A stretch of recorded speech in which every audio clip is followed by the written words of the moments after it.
Fun fact, about 50% or so of our oxygen in the atmosphere comes from the ocean. A lot of Earth's oxygen comes from oceanic plankton, which are things like algae, drifting plants, or just some bacteria, things that use photosynthesis to create energy. Since these plankton use photosynthesis, oxygen is a really big output for them. But let's look into how oxygen really comes from photosynthesis. In the cells of plants and algae, you'll find something called chloroplasts. These are organelles that create chlorophyll, which gives it that green pigment. Inside the chloroplasts, you'll find something called a thylakoid, which has what's called the electron transport chain. And this is really essential for creating energy for the plant. But it's also where the oxygen comes from.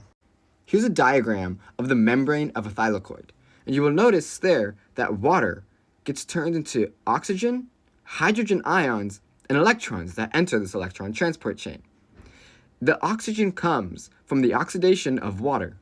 Now, why does the plant cell want to oxidize water? Well, the two main benefits are getting those electrons and getting those hydrogen ions, and they do two different things.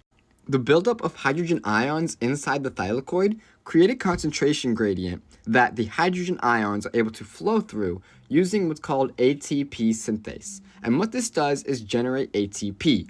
ATP is pretty much a molecule that is just full of energy. It is the energy source of the cell.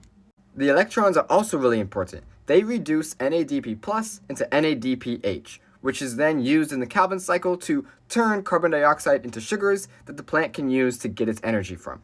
Isn't that interesting? Isn't that fun?